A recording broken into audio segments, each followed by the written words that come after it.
धर्म का जीवन।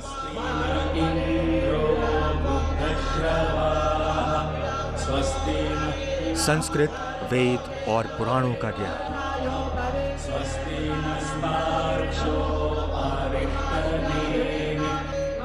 यही है महामंडलेश्वर की जीवन का सार।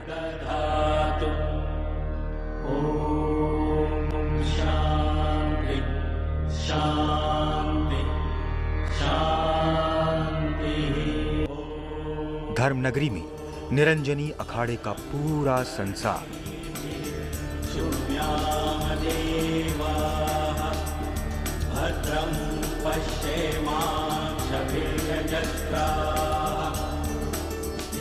इस संसार में दाखिल होने के लिए उम्र का कोई बंधन नहीं है, लेकिन कठोर परीक्षा से गुजरने पर ही मिलता है ये दैविक धाम।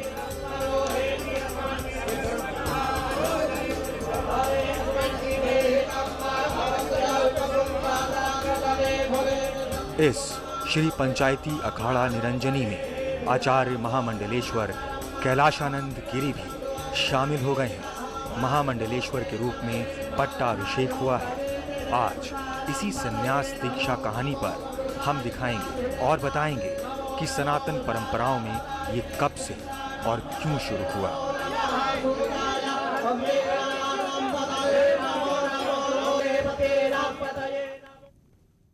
सनातन धर्म में अखाड़ों का बहुत ही महत्वपूर्ण स्थान है और इन अखाड़ों में महामंडलेश्वर पद भी बहुत खास होता है।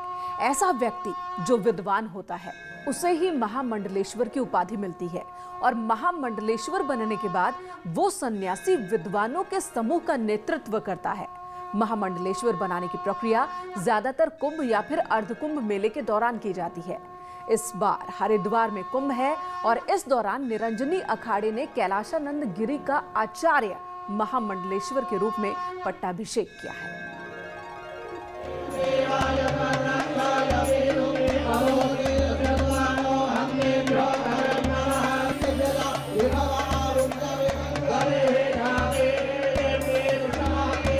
गंगे हर, नर्मदे हर, जटाशंकरे हर, ओम नमः पार्वते पते हर हर महादेव शंभो।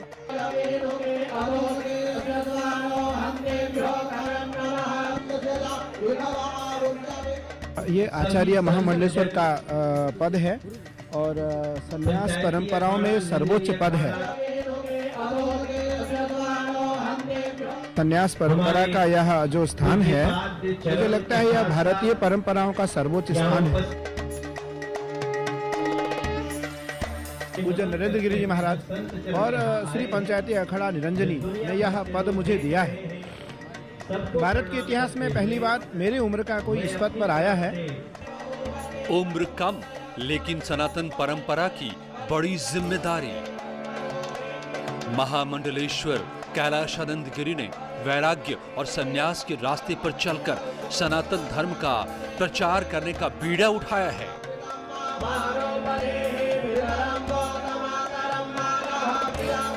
पद के लिए देवता और ऋषि भी ललायित रहते हैं, तो मुझे अनायास यह पद मिला है। मैं इस पद की गरिमा का ध्यान रखते हुए भारतीय संस्कृति का प्रचार पूरे देश और दुनिया में जाकर के करूंगा। श्री पंचायती अखाड़ा निरंजनी के लिए मकर संक्रांति का दिन ऐतिहासिक था। इस पट्टाभिषेक समारोह में देश भर के संत और महापुरुष आए थे। मंत्रोच्चार के बीच कैलाशानंद गिरी को महामंडलेश्वर बनाने की प्रक्रिया अद्भुत थी। अमृत जल से स्नान के बाद दुग्धाभिषेक किया गया। उस वक्त अखाड़ा परिषद के अध्यक्ष नरेंद्र गिरी के साथ बड़ी संख्या में साधु संत अभिषेक कर रहे थे। इस दिव्य आयोजन में उत्तराखंड की राज्यपाल बेबी रानी मौर्य, बीजेपी के प्रदेश अध्यक्ष बंशीधर भगत, कैबिनेट मंत्री मदन कौशिक और मनोज तिवारी भी मौजूद थे। दुग्धाभिषेक के बाद कैलाशानंद गिरी का पुष्पाभिषेक के साथ पट्टाभिषेक किया गया। इस दौरान महंत नरेंद्र गिरी समेत संतों ने कैलाशानंद गिरी का आचार्य महामंडलेश्वर पद पर अभिषेक कर उनका अखाड़े में स्वागत किया।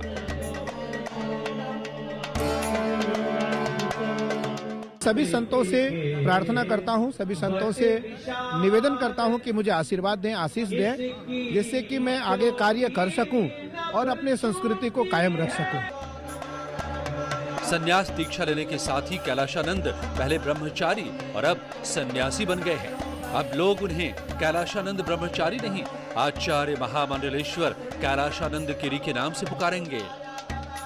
कैलाशानंद जी हमारा बिल्कुल प्रिय महातपेश्वरी, महाभंडारी, महामंडलेश्वर है, श्री शंकराचार्य के समान है।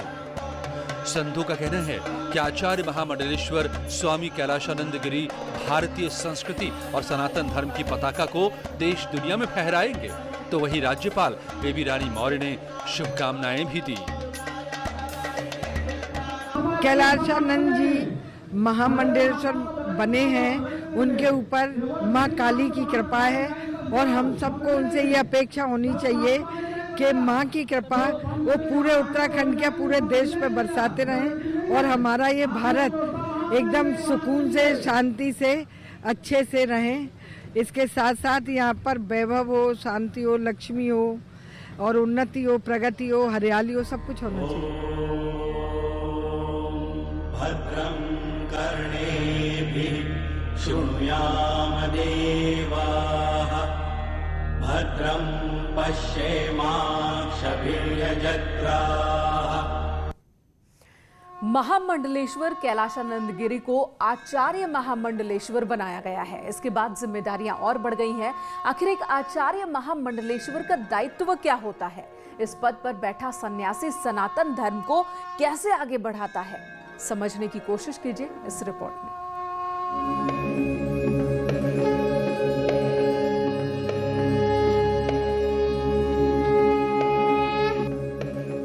निरंजनी अखाड़ा ये अखाड़ों में सबसे ज्यादा शिक्षित अखाड़ा है और इसमें करीब 50 महामंडलेश्वर हैं। लेकिन आचार्य महामंडलेश्वर सबसे ऊपर होता है। आचार्य महामंडलेश्वर वही बनता है जिसमें वैराग्य होता है। घर परिवार और पारिवारिक संबंधों से दूर सन्यासी जीवन जीने वाला ही इस योग्य होता है। एक आचार्य महामंडलेश्वर को संस्कृत, वेद पुराणों का ज्ञान भी जरूरी है। ये सारे मानदंड आदि गुरु शंकराचार्य ने तय किए और तभी से कठिन परीक्षा से गुजरने के बाद कोई महामंडलेश्वर आचार्य महामंडलेश्वर के पद पर पहुंचता है। निरंजनी अखाड़े के आचार्य महामंडलेश्वर पद पर अब स्वामी कैलाशानंद विराजमान हुए हैं। क्या ये पूरी प्रक्रिया होती है? मेरे साथ अखाड़ा परिषद के अध्यक्ष स्वामी नरेंद्र गिरी महाराज है। पूरी प्रक्रिया क्या है ये? देखिए, ये परंपरा आज से अनादि काल से है। जब अखाड़ों की स्थापना पूज्य शंकराचार्य ने की तो उस समय शंकराचार्यों द्वारा अखाड़ों को दीक्षा दी जाती थी, लेकिन शंकराचार्यों का अधिक कार्य होने के कारण और व्यस्तता होने के कारण हम लोगों ने अपना अपना आचार्य बनाया। अखाड़ों में महामंडलेश्वर कई होते हैं, लेकिन आचार्य महामंडलेश्वर एक ही होता है जो हमारी संन्यास परंपरा को दीक्षा देता है। तो आज उसी परिप्रेक्ष्य में पंचायती खास निरंजनी के पंच परमेश्वर ने परम पूज्य प्रातः स्मरणीय परम आदरणीय स्वामी कैलाशानंद गिरी महाराज को निरंजनी अखाड़े का आचार्य महामंडलेश्वर पद पे पट्टाभिषेक किया गया। निरंजन पीठाधीश्वर के रूप में अब आचार्य महामंडलेश्वर कैलाशानंद गिरी सनातन धर्म का प्रचार देश के कोने कोने में करेंगे। अपने ज्ञान का प्रकाश चारों ओर फैलाएंगे। भटके लोगों को मानवता की सही राह की जिम्मेदारी भी अब इन्हीं पर है।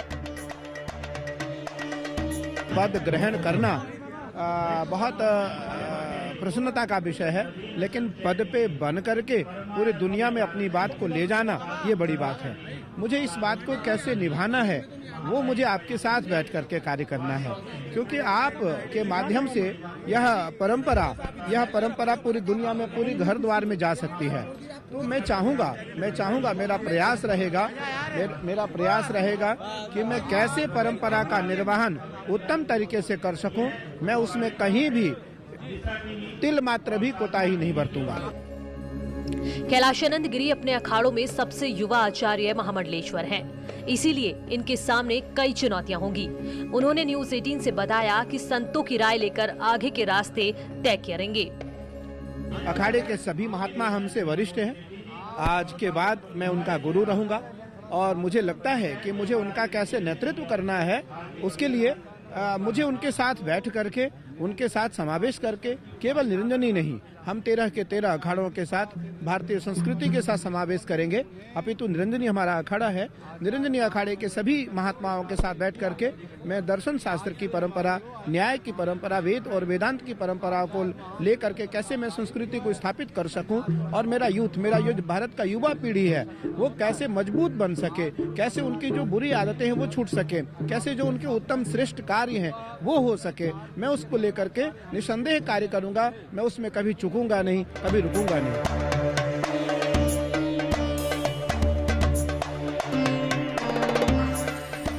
आचार्य महामंडलेश्वर अपने शिष्यों की टोली के साथ लोगों से जुड़ते हैं, समाज में संवाद करते हैं।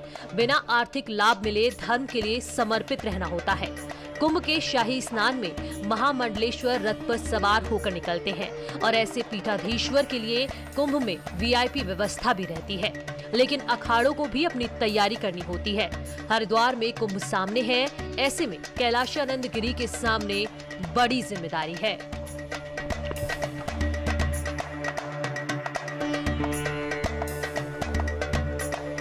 कुंभ क्योंकि मेरा बहुत बड़ा उत्सव है और उस कुंभ का नेतृत्व आचार्य करता है, अखाड़ा परिषद करता है। मुझे लगता है कि आज हमारे उस परंपराओं में कुंभ, आगामी कुंभ 2021 का जो महाकुंभ है वो दिव्य, भव्य और सुंदर हो।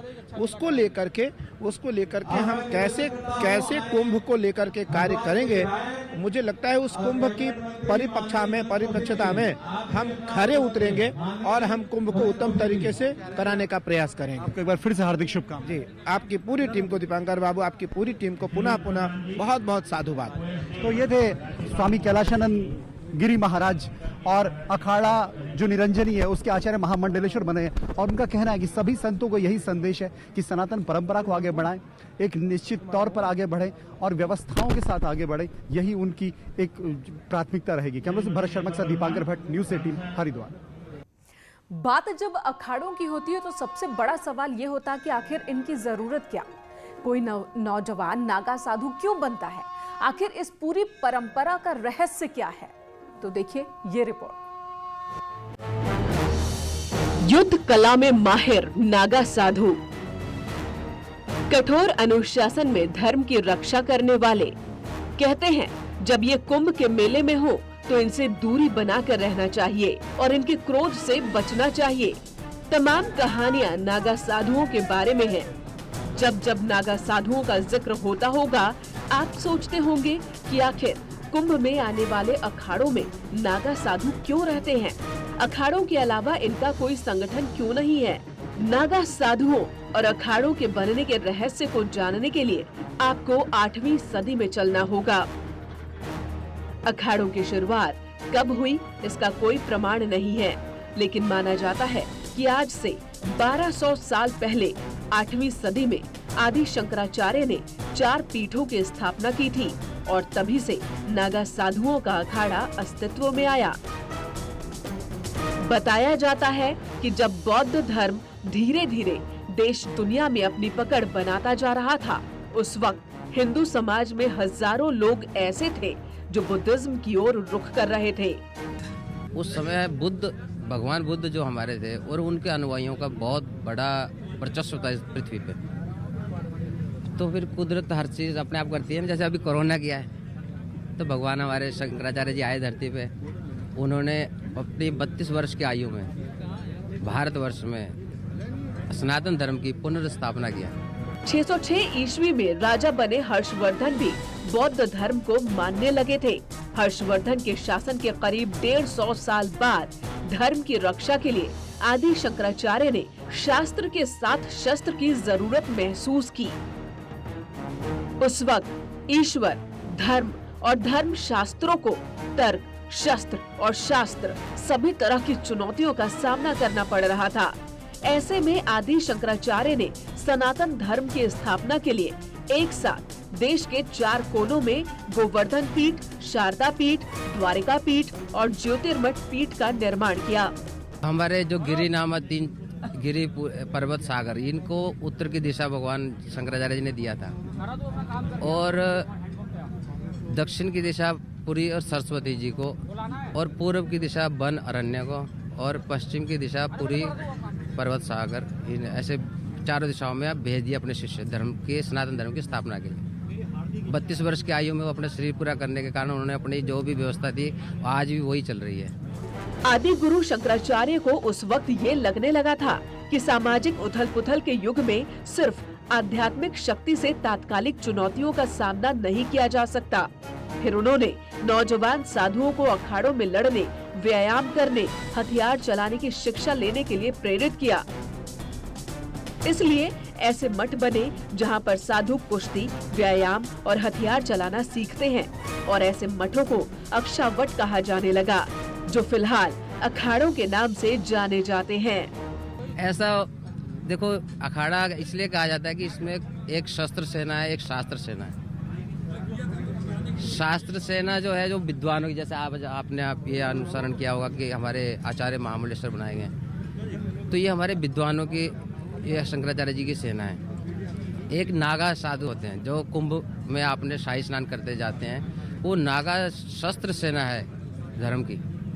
उन्होंने ये पुनर्धर्म स्थापना किया था। जो बौद्ध धर्म के अनुयायी हो गए थे उनको सनातन में अनुयायी वापस किया। आज भी ये नागा साधु अपने अखाड़ों में युद्ध कला सीखते हैं, धर्म की रक्षा के लिए हमेशा तैयार रहते हैं। हालांकि आजादी के बाद से इन अखाड़ों ने अपना सैन्य चरित्र त्याग दिया है।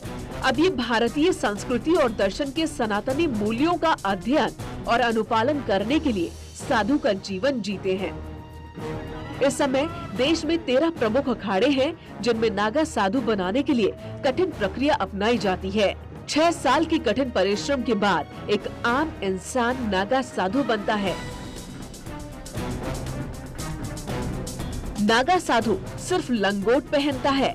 कुंभ मेले में अंतिम प्रण लेने के बाद वो लंगोट भी त्याग देता है और आजीवन यूं ही रहते हैं। लोग लाज के कारण, नागा साधु जरा लोग लाज के कारण ही कपड़ा पहनते हैं और समय का भी परिवर्तन है कि अगर कोई भी नंगा साधु जाए तो उसका भी तिरस्कार करते हैं समाज। तो इसलिए लोग लाज के लिए महात्मा लोग आजकल कपड़ा पहनते हैं जो नागा साधु। और जैसे परंपरा अनुसार जैसे कुंभ मेला होता है, शाही स्नानों में वो नागा, मतलब हम ही लोगों में से सब नागा तैयार होते हैं, हम ही लोगों